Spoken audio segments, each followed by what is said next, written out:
Capítulo 5. Por esse tempo resolveu Estácio dar um passo decisivo. Ligado por amor à filha de Camargo, desde antes da morte do conselheiro, hesitara sempre em pedi-la ao pai, diferindo-a resolução para quando fosse propício o ensejo. A condição não era fácil, porque o sentimento que ele nutria em relação a Eugênia tinha alternativas de tibieza e fervor. A causa disso pode crer-se estava também em seu coração. Mas principalmente residia nela. Num dos primeiros dias de agosto, assentara Estácio de ir solicitar de Eugênia autorização para fazer oficialmente o pedido. Assim disposto, dirigiu-se à casa de Camargo. Mal o avistou de longe, desceu Eugênia à porta do jardim. O chapelinho de palha, de abas largas, que lhe protegia o rosto dos raios do sol, eram 3 horas da tarde, tornava mais bela a figura da moça. Eugênia era uma das mais brilhantes estrelas entre as menores do céu fluminense. Agora mesmo, se o leitor lhe descobrir o perfil em camarote de teatro, ou se a vir entrar em alguma sala de baile, compreenderá, através de um quarto de século, que os contemporâneos de sua mocidade lhe tivessem louvado, sem contraste, as graças que então alvoreciam com o frescor e a pureza das primeiras horas. Era de pequena estatura, tinha os cabelos de um castanho escuro, e os olhos grandes e azuis, 2 pedacinhos do céu, abertos em rosto alvo e corado, o corpo, levemente refeito, era naturalmente elegante, mas se a dona sabia vestir-se com luxo, e até com arte, não possuía-o dom de alcançar os máximos efeitos com os meios mais simples. Estácio contemplou a namorado sem ousar dizer palavra, a primeira que lhe ia sair dos lábios, era justamente o pedido que o levava ali. Mas Eugênia deteve-lhe, mostrando o anel que a madrinha, fazendeira de Cantagalo, lhe mandara na véspera. Era uma opala magnífica. A tal ponto que Eugênia dividia os olhos entre o namorado e ela. Esta simultaneidade esfriou-o. Mancebo. Entraram ambos em casa, onde Dona Tomásia os esperava.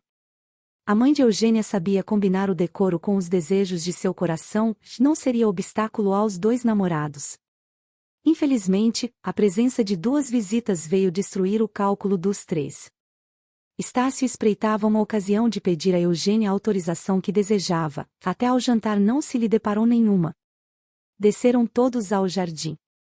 Dona Tomásia entreteve uma das visitas, Camargo foi mostrar à outra a sua coleção de flores. Estácio e Eugênia afastaram-se cautelosamente dos 2 grupos, a pretexto de não sei que flor aberta na manhã daquele dia. A flor existia. Eugênia colheu-a e deu a Estácio. Não vá perdê-la, há de entregá-la a Helena da minha parte. Diga-lhe que estou com muitas saudades. Estácio colocou a flor na botoeira. Vai cair. Disse Eugênia. Quer que pregue um alfinete? Estácio não teve tempo de responder, porque a filha de Camargo, tirando um alfinete do cinto, prendeu o pé da flor, gastando muito mais tempo do que o exigia a operação. A moça não era míope, todavia aproximou de tal modo a cabeça ao peito do mancebo, que este teve ímpetos de lhe beijar os cabelos, e seria a primeira vez que seus lábios lhe tocassem. Pronto. Disse ela. Diga a Helena que é a flor mais bonita do nosso jardim. Sabe que eu gosto muito de sua irmã? Acredito. Suponho que a minha amiga há de sê-lo com certeza. Oh! Eu preciso muito de uma amiga verdadeira. Sim? Muito. Tenho tantas que não prestam para nada, e só me dão desgostos, como Cecília. Se soubesse o que ela me fez. Que foi? Eugênia desfiou uma historiazinha de toucador, que omito em suas particularidades por não interessar ao nosso caso, bastando saber que a razão capital da divergência entre as 2 amigas fora uma opinião de Cecília acerca da escolha de um chapéu. Estácio não escutou a história com a atenção que a moça desejara, limitou-se a ouvir a voz de Eugênia, que era na verdade angélica. Alguma coisa porém lhe ficou, e quando ela pôs termo às suas queixas. O que me parece, observou o sobrinho de Dona Úrsula, é que não valia a pena brigar por tão pouca coisa. Pouca coisa! Exclamou Eugênia. Parece-lhe pouco chamar-me caprichosa e de mau gosto? Fez mal, se o disse, em todo o caso. Estácio fez uma pausa e continuou a andar. Eugênia esperou que ele continuasse o que ia dizer, mas o silêncio prolongou-se mais do que era natural. Em todo o caso, repetiu a moça erguendo para ele os olhos límpidos e curiosos. Eugênia, disse Estácio, quer saber a verdadeira razão do mau sucesso de suas afeições? É deixar-se levar mais pelas aparências que pela realidade, é porque dá menos apreço às qualidades sólidas do coração do que às frívolas exterioridades da vida. Suas amizades são das que duram a roda de uma valsa, ou, quando muito, a moda de um chapéu. Podem satisfazer o capricho de um dia, mas são estéreis para as necessidades do coração. Jesus! Exclamou Eugênia, estacando o passo, um sermão por tão pouca coisa. Se tivesse algum pedaço de latim, era o mesmo que estar ouvindo o padre Melchior. Estácio não respondeu, contentou-se com erguer os ombros, e os dois continuaram a andar silenciosamente, acanhados e descontentes um do outro.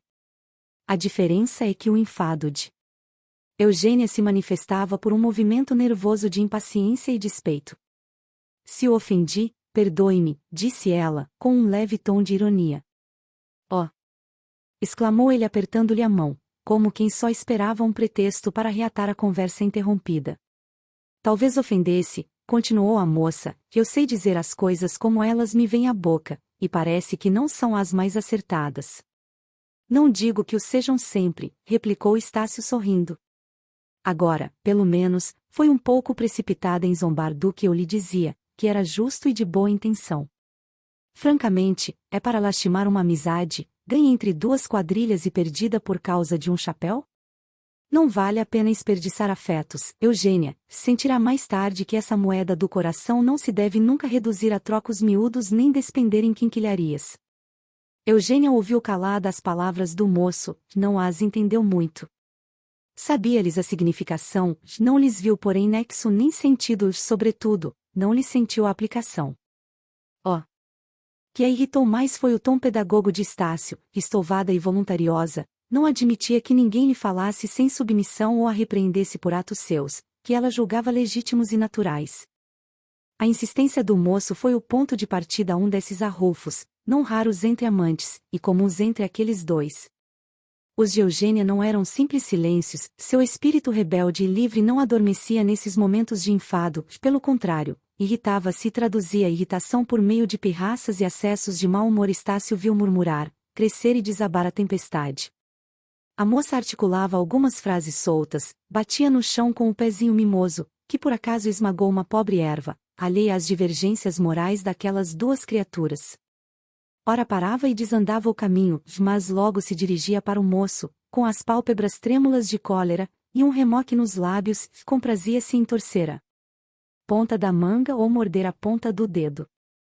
Estácio, afeito a essas explosões, não lhe sabia remédio próprio. Tanto o silêncio como a réplica eram ali matérias inflamáveis. Contudo, o silêncio era o menor dos dois perigos. Estácio limitava-se a ouvir calado, olhando a sorrelfa para a filha de Camargo, cujo rosto parecia mais belo quando a raiva o coloria. Uma terceira pessoa era a única esperança de pacificação. Estácio alongou o olhar pelo jardim em busca desse deus ex-machina.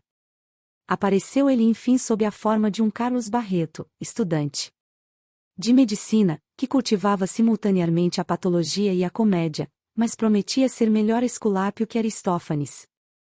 Mal os viu de longe, apertou o passo para o grupo.